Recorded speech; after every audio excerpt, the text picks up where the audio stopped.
ओम बिरला लोकसभा के दूसरी बार स्पीकर चुने गए हैं। पीएम नरेंद्र मोदी और नेता विपक्ष राहुल गांधी उन्हें आसन तक ले गए। इसके बाद जब मौका उन्हें बधाई देने का आया तो राहुल गांधी और अखिलेश यादव ने संविधान की रक्षा की उम्मीद जताई। इसके अलावा स्पीकर ओम बिरला से कहा कि आपका विपक्ष पर तो अंकुश चलता ही है, हमें उम्मीद है कि सत्ता पक्ष पर भी आपका अंकुश चलेगा। यही नहीं, राहुल गांधी ने कहा कि विपक्ष अब पहले से ज्यादा मजबूत है।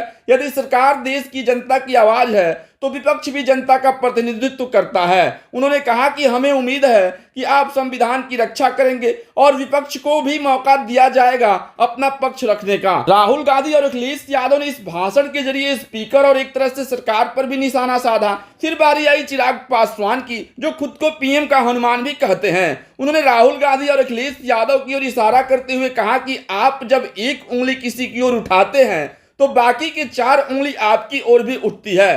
चिराग पासवान ने कहा कि कई बार जब विपक्ष के द्वारा कई बातें कही जाती है तो मैं कहूंगा कि जब आप एक उंगली किसी की ओर उठाते हैं तो आपकी ओर भी उंगलियां उठती है। चिराग पासवान ने कहा कि सत्ता पक्ष से आप उम्मीद करते हैं तो यह भी ध्यान रखें कि कई राज्यों में जहां आपकी सरकारें हैं वहां भी स्पीकर और डिप्टी स्पीकर दोनों ही आपके ही हैं। इसलिए आप जैसे आचरण की उम्मीद दूसरों से करते हैं तो आपको भी वैसा व्यवहार दिखाना चाहिए। लोजपा रामविलास के नेता चिराग पासवान ने स्पीकर ओम बिरला की तारीफों में कहा कि आपने 17वीं लोकसभा में युवाओं और महिलाओं को प्रोत्साहित किया था, यह बहुत सराहनीय कदम था। पासवान ने कहा कि आपने बीते 5 सालों में हर तरह के विचार को रखने का मौका दिया था। आपने बीते 5 सालों में जो फैसले लिए उसने संविधान की मर्यादा को कायम रखा और लोकतंत्र को भी मजबूत किया।